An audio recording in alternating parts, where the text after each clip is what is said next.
Eh bien salut à tous et bienvenue sur Football Garden, c'est Bilal qui vous parle aujourd'hui. On se retrouve pour une toute nouvelle vidéo débrief, encore une fois, du match de Chelsea contre Manchester City. Quel match de fou ils nous ont fait.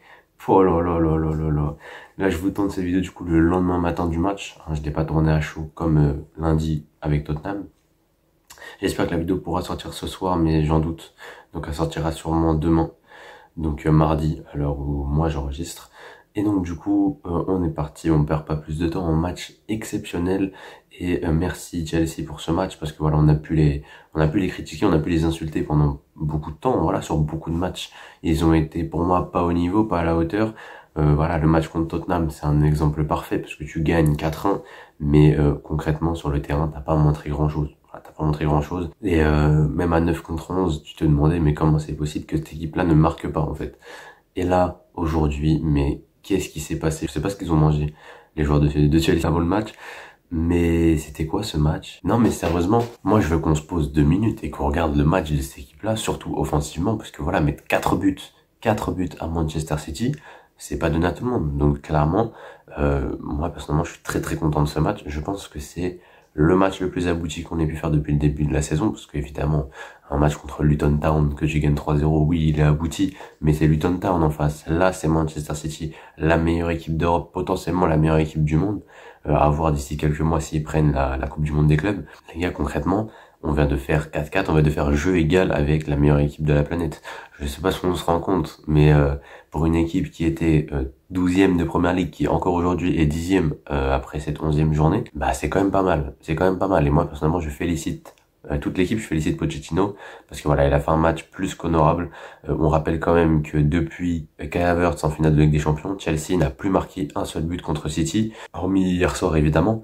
Mais voilà, depuis Kai Havertz c'est la finale de Ligue des Champions, Chelsea n'a non seulement jamais gagné, c'est que de défaites, et en plus ils n'ont jamais marqué un seul but. Et là aujourd'hui on inverse un petit peu cette tendance en venant marquer 4 buts directement, voilà, tant qu'à faire autant que voilà. En plus de ça, honnêtement, Taylor a eu quelques moments un peu compliqués. Pour moi, Kyle Walker doit prendre rouge dans ce match-là. Déjà, il a un jaune de souvenir. Il avait déjà un jaune sur la faute sur Sterling, le moment où il le fume là. Quand il part côté gauche, après il met une feinte à droite et Walker tacle. Et je crois qu'il prend un jaune sur cette action. Et puis il y a cette main qui, pour moi, méritait un deuxième jaune et donc du coup un carton rouge qui a pas été donné. Hein. On est habitué avec Anthony Taylor. Et il y a aussi évidemment le penalty de Haaland où je vais pas beaucoup parler, mais pour moi, il y a pas penalty parce que il y a quand même pas mal d'antécédents. Déjà, il y a Doku qui fait pour moi faute sur Caicedo. Après, ça encore, c'est, on va dire, ça fait des vagues, tu vois. C'est pas vraiment, vas-y, c'est pas 100% possible. C'est possible que tu siffles pas faute sur ça parce que c'était quand même, je vais pas dire léger, mais c'était pas un vrai contact, tu vois. Mais le contact entre Cucurella et Haaland, les deux se tirent le maillot. Les deux sont au contact l'un de l'autre et les deux tombent. Et pourtant, c'est Haaland qu'on va venir voir pour dire, ok, il y a penalty. Tu vois, et tu vas donner le carton jaune à Cucurella, alors que pour moi, Haaland fait tout autant faute sur Cucurella que Cucurella fait faute sur Haaland. En fait, concrètement, dans les faits, Cucurella, il empêche Haaland d'y aller, tu vois. Et oui, lui, il fait faute. Et donc, du coup, s'il y avait rien eu d'autre, c'était penalty. Sauf que là, Haaland fait exactement la même chose. Donc du coup, pour moi, les deux font faute l'un sur l'autre. Et après, à ce moment-là, tu peux pas siffler penalty quand Haaland fait faute sur Cucurella. Enfin, pour moi, c'est logique. Donc du coup, là, il siffle ce penalty-là. Donc Anthony Taylor fait pas un match incroyable. On a l'habitude avec lui, encore une fois. Déjà, c'est une honte qu'il soit revenu en première ligue. Parce que vraiment, voilà, même en Championship, il avait donné un penalty désastreux à je sais plus quelle équipe. Je crois que c'était Derby County. Derby County qui avait... Ouais, c'était Derby County qui avait profité de l'erreur, je crois, de Anthony Taylor. Mais donc du coup, ouais, voilà, clairement, un très mauvais match de Taylor, on a l'habitude. Mais voilà, on va pas passer aux notes maintenant, j'aimerais quand même finir voilà, sur offensivement ce qu'a proposé Chelsea. C'était vraiment fou, c'était magnifique, magistral, exceptionnel. Sterling, mais qu'est-ce qu'il a mangé ce matin? Enfin, hier matin. Il a mangé du lion. Il a mangé du lion, Sterling, c'est pas possible. Quel match il nous a fait. Waouh, franchement, voilà, quand je vous parlais la semaine dernière contre Tottenham que c'était un poison permanent qui empêche les défenses de bien se positionner, etc. Je pense que City a un petit peu délaissé Sterling, enfin surtout au début du match, hein, parce que Sterling, il a accéléré, il a fumé Walker. Non mais Walker là, j'ai changé l'angle de caméra parce que la caméra était trop basse, on voyait pas le haut de ma tête. Donc voilà, maintenant que ça s'est dit, du coup je disais Walker sur ce match, il s'est fait éteindre par Raheem Sterling, Sterling qui fait un super début de saison et encore une fois j'ai rien à dire. Pour moi, voilà, je vais vous spoil. Pour moi, c'est mon homme du match. Je sais que c'est assez mitigé par rapport aux autres joueurs qui ont aussi fait un bon match. Mais pour moi, Sterling, c'est mon homme du match, clairement. Et voilà pour Sterling, magnifique dribble. Dribble réussi, je crois qu'il est à quoi 4 dribbles réussis sur 6, je crois. Il a remporté 9 duels, même si voilà, on le sait, il a beaucoup de déchets techniques, 9 duels sur 20, ce qui fait que même sur 21, parce qu'il y avait un duel aérien qu'il a perdu. Donc du coup, ouais, c'est vrai qu'en fait, Sterling, c'est le joueur qui avait gagné le plus de duels à Chelsea, 9 duels remportés, mais il en a perdu 12 des duels. Et c'est aussi le joueur qui a perdu le plus de duels, mais ça veut aussi dire que voilà, c'est un mec qui y va en fait. C'est un mec qui y va et qui est constamment dans l'élimination. Et Walker, il a vraiment pas vu le jour. Il a pas vu le jour sur ce match-là, et ça fait vraiment très plaisir parce que Chelsea a vraiment réussi à imposer un certain rythme et ne pas se laisser endormir par un City qui fait tourner la balle autour de son camp. Voilà, ils ont vraiment été dangereux, et en fait, clairement, City, ils étaient dans une position de, oula, est-ce qu'on y va, est-ce qu'on y va pas? Parce qu'il y a quand même un Sterling, il y a quand même Palmer qui encore une fois fait un bon match. Voilà, il y a Gallagher qui est capable de monter très haut, Jackson qui va quand même plutôt vite. Donc en fait, tu te rends compte que sur une contre-attaque, City, ça peut se faire torpiller, simplement parce que voilà, Guardiola joue avec Bernardo Silva, qui est un joueur à vocation offensive, en 8, ce qui fait qu'en fait, tu as une équipe un petit peu coupée en deux, entre gros guillemets évidemment, mais entre les défensifs et les offensifs, en fait, tu as la ligne de 3 qui est défensive. Enfin, pour moi-même, c'était une ligne de 4, hein, avec du coup Walker, Diaz, Akanji et Gvardiol, avec du coup Rodri en 6, c'est les 5 joueurs à vocation défensive, et derrière t'avais un Bernardo Silva qui accompagnait les 4 offensifs, du coup, avec Doku, Alvarez, Foden et Haaland. Foden qui a fait un super match d'ailleurs, Haaland aussi. Alvarez et Doku, c'était un peu plus compliqué pour eux. Doku est tombé sur Reece James, le meilleur latéral droit au monde, évidemment, on en reparlera. Mais quel match nous a fait James encore. Mais donc du coup, voilà, on a du coup ça, et puis au-delà de ça, voilà, Chelsea, comme je vous l'ai dit, au-delà de ça, voilà, comme je vous l'ai dit, on a réussi à profiter des erreurs de City. City a fait des erreurs défensives. J'ai plusieurs idées en tête. Déjà, je pense, voilà, déjà Gvardiol évidemment sur le but de Sterling, mais qu'est-ce qu'il fait? C'est criminel de défendre comme ça, vraiment. Donc voilà, Gvardiol, Ruben Dias défend super mal sur le penalty. Voilà, le penalty qui nous donne, hein, Broja fait une superbe feinte de frappe. Pour le coup, là, j'ai rien à dire. Et derrière, voilà, il se mange la jambe carrément. Je me suis dit, à tout moment, il se blesse. Vu comment il est fragile, à tout moment, il se blesse, vu la faute. Mais donc, du coup, voilà. Et puis, bien sûr, Palmer. The Iceman. Oui. L'homme qui a les veines gelées. Il a les veines gelées, le mec. Il arrive contre son club formateur, 95e minute. Penalty pour mettre le 4-4. Il met une lucarne. Non, mec, ce mec, il a de la glace dans les veines. Il a de la glace. Quel joueur de fou. Non, mais incroyable. Vraiment incroyable. Mais on va passer aux notes. Maintenant, les notes qui vont s'afficher sur l'écran. Et comme vous pouvez le voir, je crois que c'est la première fois. En 4 matchs maintenant, j'ai mis une bonne note à Sanchez. Et oui, Sanchez à qui j'ai mis du coup 6 sur 10. Sanchez qui a fait un bon match. Voilà, je le dis, Sanchez, pardon. Robert Sanchez, pardon. Tu as fait un bon match. Oui, Sanchez fait un bon match. Il a fait plusieurs arrêts déterminants. J'en ai genre peut-être facile 4-5 en tête. Voilà, le seul problème, c'est que il prend 4 buts, évidemment. Donc du coup, forcément, tu peux pas lui mettre une note très très élevée quand tu prends 4 buts. Mais s'il avait pris moins de buts, je pense sincèrement que Sanchez aurait pu monter à 7, voire 7,5. Mais je pense que 6, c'est une bonne note pour ce qu'il a montré sur ce match. Voilà, beaucoup d'arrêts déterminants, comme je vous l'ai dit. Et puis honnêtement, sur les buts, il y a un penalty, il peut pas faire grand-chose, clairement. Sur le deuxième but, c'est du coup Akanji. Malheureusement, il glisse. Mais c'est pas totalement de sa faute, parce que vraiment Akanji la met super bien pour le coup. Voilà, il met un coup de tête quasiment en lucarne, en fait. C'est quasiment impossible d'aller la chercher. Et en plus, il glisse sur sa ligne. Impossible pour lui du coup d'aller la prendre. En fait, je pense qu'il allait plonger de l'autre côté. Je pensais qu'il s'attendait à une tête croisée. Puis au dernier moment, il a essayé de se remettre bien pour aller la reprendre de l'autre côté. Mais il a glissé. Donc voilà. Le troisième but, pour moi, il peut peut-être faire mieux. Voilà, il va pas assez vite au sol. Du coup, la balle passe avant qu'il y arrive. Et c'est un peu dommage. Même si voilà, le but est un petit peu gaguesque, hein, comme j'aime bien dire. Voilà, avec Haaland qui la pousse avec l'intérieur de sa jambe carrément. Donc voilà, ça c'est le troisième. Et le quatrième but, tu peux rien faire, c'est une frappe déviée par Silva malheureusement.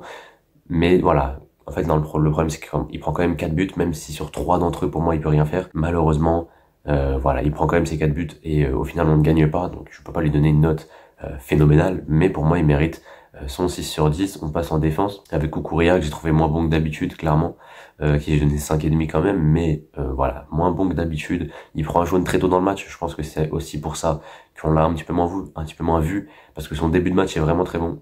Là, vraiment, il a cette technique défensive de sauter sur le mec, comme il avait fait contre Saka. Voilà, là, il l'a fait contre Phil Foden. Phil Foden, c'est un peu plus compliqué à tenir que Saka, je trouve, parce que c'est un joueur qui est capable d'aller bouger à gauche, à droite. On l'a vu, hein, il a fait un super match avec Phil Foden. Mais voilà, Cucurella, jusqu'à son jaune, il était quand même plutôt solide. Après son jaune, c'était beaucoup plus compliqué. Je pensais qu'il allait le faire sortir. Finalement, il est resté. Et bon, bah finalement, il fait pas un match si dégueulasse que ça, mais je peux pas dire qu'il fait un bon match aussi.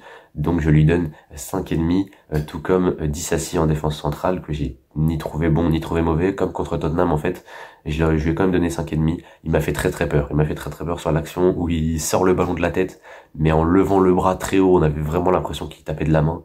Et voilà, heureusement, il tape le ballon de la tête et pas de la main, parce que sinon j'allais péter un plomb sur lui. Mais voilà, au final, il fait un match que je trouve correct, sans plus, comme Courrier en fait. Donc du coup, voilà, 5,5 pour lui aussi. Et de l'autre côté, on a du coup Thiago Silva qui nous a fait un match de patron, mais avec des erreurs. Je lui donne 7, vous avez vu, en réalité, je pense que s'il avait pas fait ces deux petites erreurs, voilà, il y a une erreur de timing sur le but de Akanji, c'est lui qui saute, qui rate le ballon, et du coup permet à Akanji de taper ce ballon de la tête. Et puis évidemment, il dévie le but de Rodri dans son propre but, donc du coup, c'est un CSC, même s'il n'a pas été compté comme CSC, vu que la frappe était cadrée. Mais voilà, ça fait un CSC, puis une erreur de timing. Pour moi, tu peux pas lui donner une note générationnelle. 7, c'est déjà très bien, je trouve, par rapport à ces deux erreurs-là, parce que clairement, dans le reste du match, c'était clairement un patron. Dans les ressorties de balles, il était intéressant. Voilà, beaucoup de récupération. Dans le placement, il est toujours intelligent. Et voilà, il marque un but en plus de ça. Donc voilà, super match de Silva, malheureusement un petit peu taché par deux petites erreurs qui étaient évitables, hein. Surtout, bah après bien sûr il veut bien faire, mais la frappe de Rodri, je pense que Sanchez l'avait largement.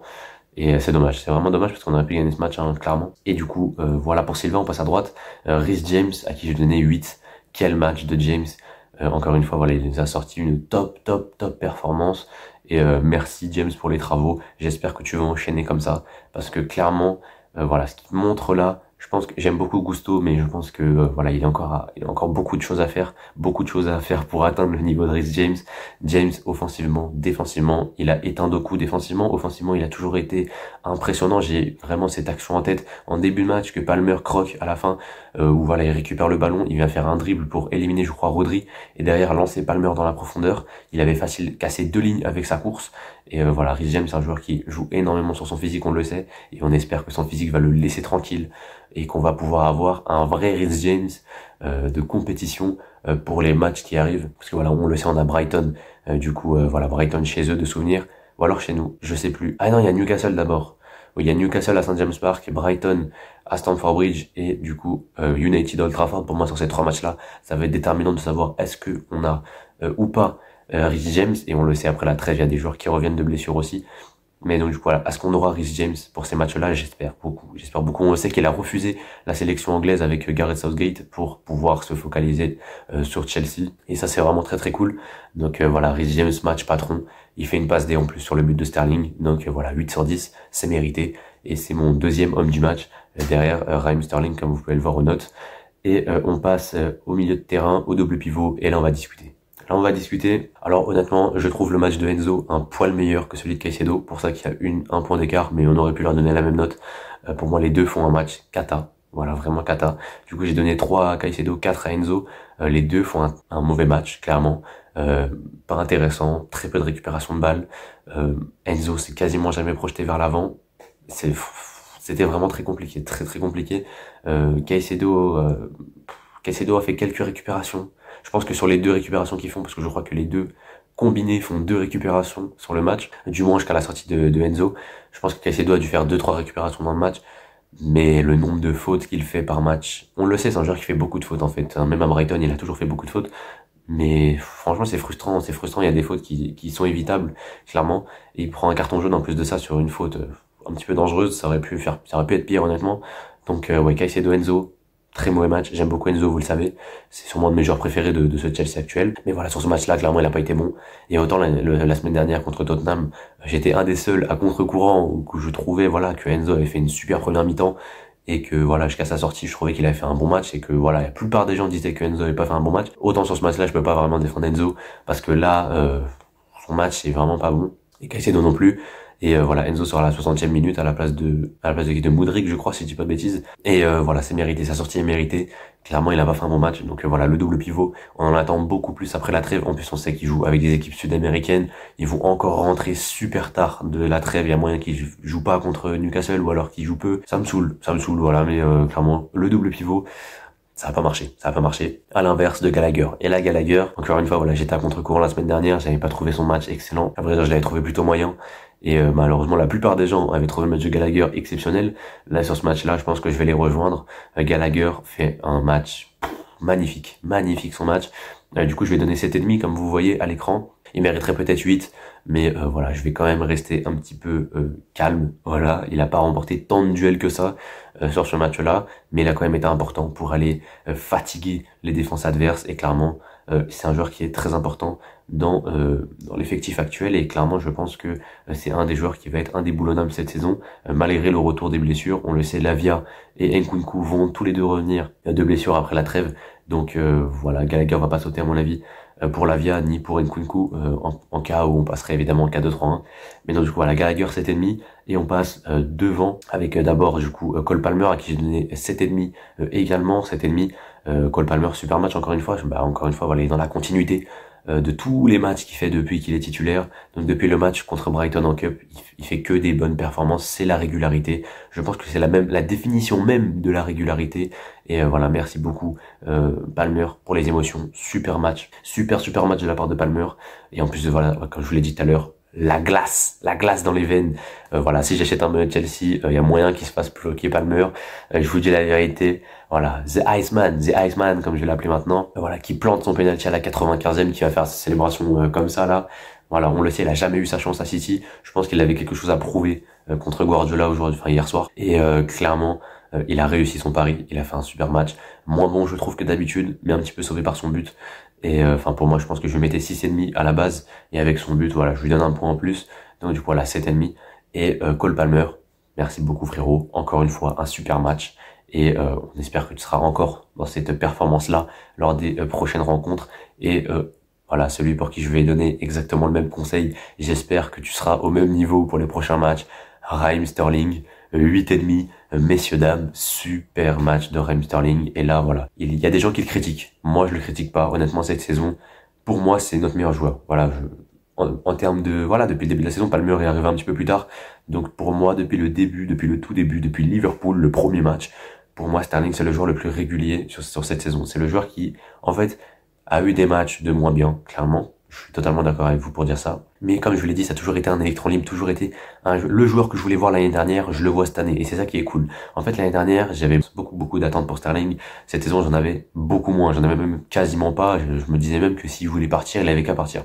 Mais là, clairement, depuis le début de la saison, il montre un autre visage. On a le retour du Sterling de City, le Sterling qui vient déstabiliser les défenses. Et en plus de ça, c'est un Sterling qui est, pour moi, voilà, beaucoup de gens le traitaient d'égoïste. David, je sais que tu vas regarder cette vidéo, tu le traitais d'égoïste la semaine dernière. Sur ce match-là, je pense pas qu'on va dire qu'il est égoïste. Je dirais même qu'il a quand même pas mal joué avec ses coéquipiers. Et Sterling, pour moi, voilà, c'est un électron libre, comme je vous l'ai dit, c'est le joueur qui nous permet de jouer comme on joue actuellement, avec Gallagher aussi.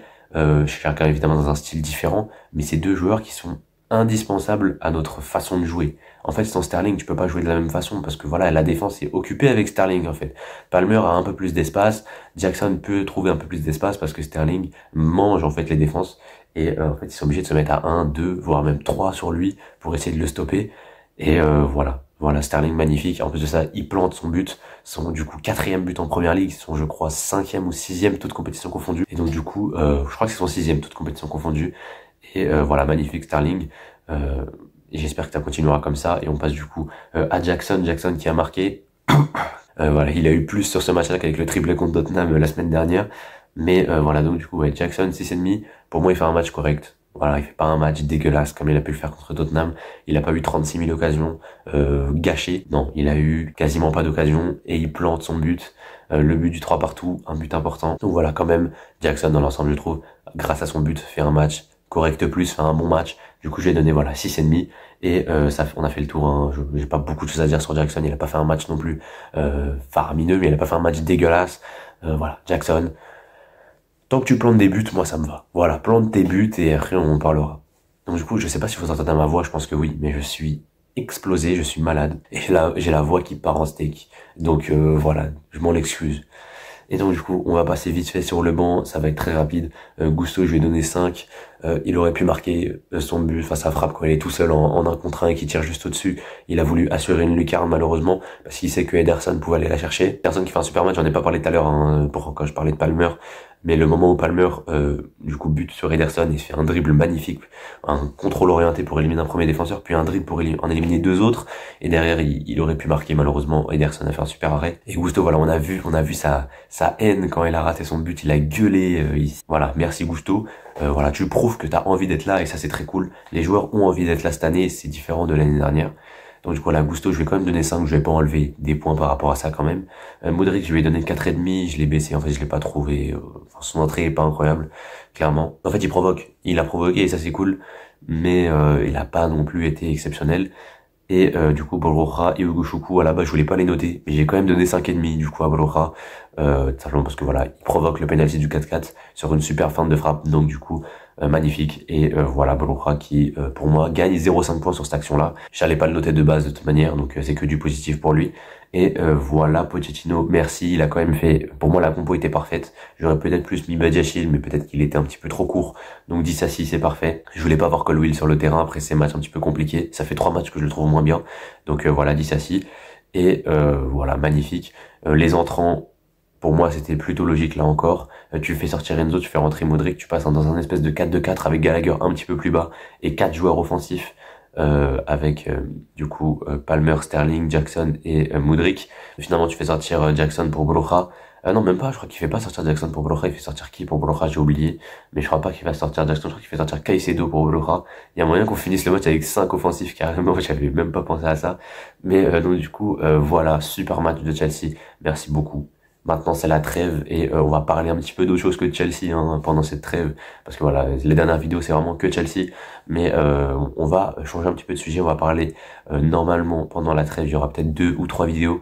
J'aimerais parler du Real Madrid et de Jude Bellingham, j'aimerais parler du Bayer Leverkusen de Xabi Alonso, et enfin je voulais parler de Kylian Mbappé, on en reparlera évidemment pendant la trêve. En tout cas c'est tout pour moi pour cette vidéo, j'espère qu'elle vous aura plu, n'hésite pas à t'abonner, à liker et à partager cette vidéo à tous les gens autour de toi. Normalement alors vous voyez cette vidéo, le match sera quand même passé depuis 2 jours, mais bon j'ai pas vraiment le temps en fait avec les cours de pouvoir faire le montage de la vidéo, mais voilà, c'est tout pour moi. Bien, je vous laisse. On se retrouve très bientôt pour une toute nouvelle vidéo, pas sur Chelsea normalement, parce qu'il y aura la trêve internationale, mais voilà. Je vous laisse là-dessus, c'était Bilal de la chaîne Football Garden, portez-vous bien, et la paix sur vous.